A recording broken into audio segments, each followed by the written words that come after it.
Assalamualaikum warahmatullahi wabarakatuh.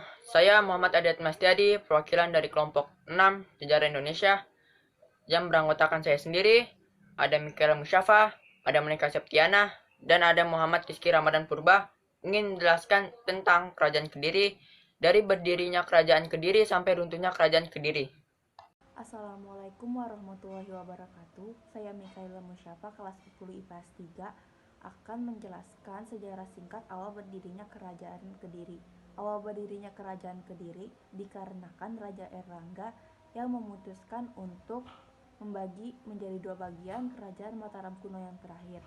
Hal itu disebabkan karena kedua anak Raja Erlangga yang bertikai memperebutkan tahta dari Kerajaan Mataram kuno. Maka dengan sangat terpaksa Raja Erlangga membagi menjadi dua bagian Kerajaan Mataram kuno. Hal tersebut terjadi pada tahun 1042 dan hasilnya adalah Kerajaan Jenggala atau Kahuripan dan Kerajaan Panjalu atau Kediri. Hasil dari perang saudara tersebut yaitu Kerajaan Panjalu yang diberikan kepada Sri Samarawijaya dan Kerajaan Jenggala yang diberikan kepada Mapanji Garasakan. Kedua kerajaan ini dipisahkan oleh Gunung Kawi dan Sungai Brantas. Hal tersebut dikarenakan takutnya terjadi pertikaian. Secara terperinci, wilayah Kerajaan Kahuripan atau Jenggala itu berada di pelabuhan Surabaya, sedangkan Kerajaan Kediri atau Panjalu itu berada di Kediri, Madiun, dan ibu kotanya adalah Daha. Nama saya Monika Septiana. Saya dari kelas 10 IS 3 ingin menjelaskan tentang letak geografis dan daerah kekuasaan Kerajaan Kediri. Pusat kerajaannya terletak di tepi Sungai Brantas, yang pada masa itu telah menjadi jalur pelayaran yang ramai. Wilayahnya semakin luas setelah Jenggala dapat dikuasai, sehingga membuat Kediri sebagai satu-satunya kerajaan di Jawa Timur.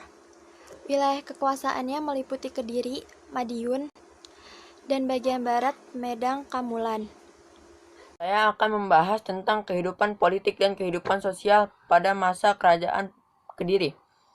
Keadaan politik pada masa itu, yang pertama, masa pemerintahan Kerajaan Kediri termasuk stabil. Kedua, pergantian tahta berjalan lancar tanpa menimbulkan perang saudara. Ketiga, dalam menjalankan pemerintahannya, Raja dibantu oleh Mahamantri yang terdiri dari Rakyat Ihino, Isirikan, dan Ihalu. Keempat, kelompok pelaksana pemerintah Raja atau penyandang tugas eksekutif terdiri dari Rakyat Ring Pakirakiran yang terdiri dari Rakyat Kanuruhan, Rakyat Mahamantri Irangga, dan Rakyat Mapati.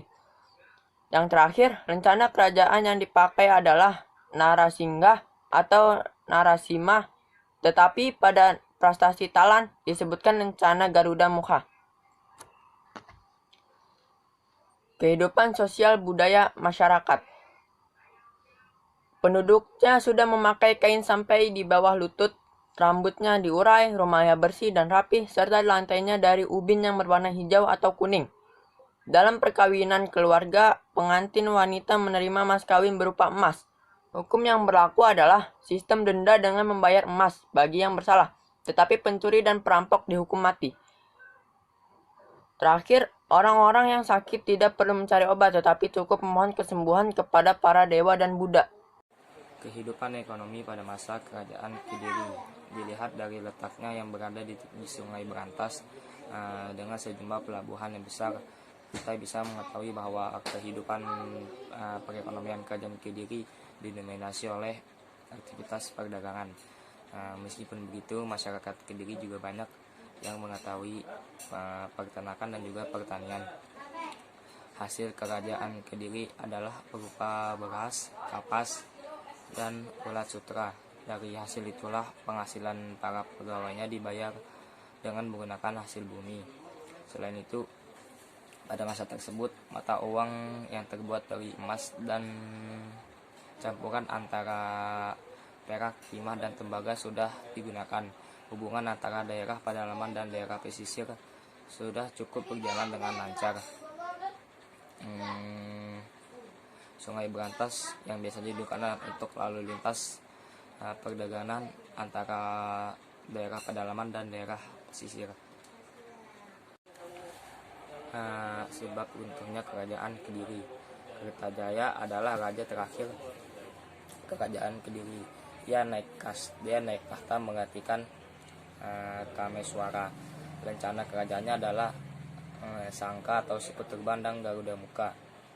Pada masa pemerintahannya, kerajaan Kediri tidak aman. Hal ini terjadi karena adanya pertentangan antara raja dan kaum Brahmana. Mereka menganggap Kertajaya telah melanggar agama karena memaksa mereka untuk menyembahnya sebagai dewa. Akibatnya kaum Brahmana banyak yang melarikan diri dan meminta bantuan kepada Tumapel yang saat itu dipindahkan oleh Ken Arok sebagai Aku Tumapel. Perseteruan itu memuncak menjadi pertempuran di desa Ganter pada tahun 1222. Dalam pertempuran itu, Ken Arok berhasil mengalahkan Raja Kertajaya. Peristiwa itu menandai berakhirnya kerajaan Kediri.